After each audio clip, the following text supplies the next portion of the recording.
మిత్రమా నమస్తే. ఒక ఇంట్లో న్యూస్ పేపర్ చదువుతున్న తండ్రి చాలా స్పీడ్గా పరిగెట్టుకుంటూ వచ్చిన కొడుకు. ఆ కొడుకు పరిగెట్టుకుంటూ వచ్చిన తండ్రి దగ్గరికి, నాన్న నాకు 99 వచ్చింది నాన్న 100కి అన్నాడు.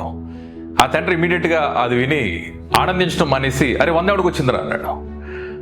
ఇమీడియట్గా కొడుకు యొక్క ఎనర్జీ, ఎమోషన్ మొత్తం డ్రాప్ అయిపోయింది. నాన్న లక్ష్మణ్కి వచ్చింది నాన్న, మన పక్కింటి లక్ష్మణ్కి అని చెప్పాడు. లక్ష్మణ్కి వచ్చిందా 100? ఓకే అని చెప్పాడు. ఆ మన్నాడు వీళ్ళిద్దరూ కూడా ఆ తండ్రి కొడుకులో ఒక ఈవెంట్కి వెళ్ళారు. ఆ తండ్రి కొడుకులో ఒక ఈవెంట్కి వెళ్ళినప్పుడు ఆ లక్ష్మణ్ వచ్చాడు. ఆ లక్ష్మణ్ పిలిచి, తండ్రి ఏ లక్ష్మణ్ బాబు నీకే కదా వచ్చింది 100? అవును అంకుల్ అన్నాడు అనమాట. అప్పుడు ఆ తండ్రి ఆ లక్ష్మణ్కి ఇచ్చిన లుక్ ఎలా ఉందంటే, రాజువయ్యా మహారాజువయ్యా నువ్వు ఎంత గొప్పడువయ్యా అనే లుక్ ఇతనిస్తున్నాడు వాళ్ళ పక్క ఉన్న కొడుకుని మానేసి. ఆ కొడుకు అది చూసి షాటర్ అయిపోయాడు, డిస్టర్బ్ అయ్యాడు, చాలా హర్ట్ అయ్యాడు. ఈ సీన్ ఒకసారి కట్ చేద్దాం. ఇదే సిచ్యువేషన్ ఆ ఫాదర్ ఫేస్ చేస్తే ఎలా ఉంటుందో చూద్దాం.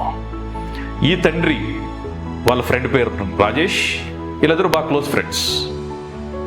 ఈ తండ్రి ఆ కొడుకు ఒకసారి కారులో వెళ్తుంటే వాళ్ళ కొడుకు ఆ తండ్రిని అడిగాడు, నాన్న నీ జీతం ఎంత నాన్న అని అడిగాడు. నాదో 1,00,000 అన్నాడు.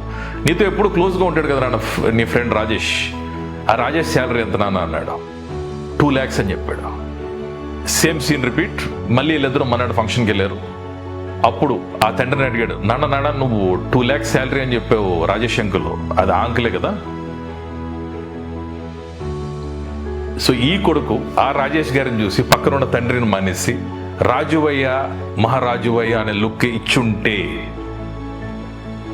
ఆ తండ్రి మీరే అయి ఉంటే మీ రియాక్షన్ ఎలా ఉండదో ఒకసారి చూడండి.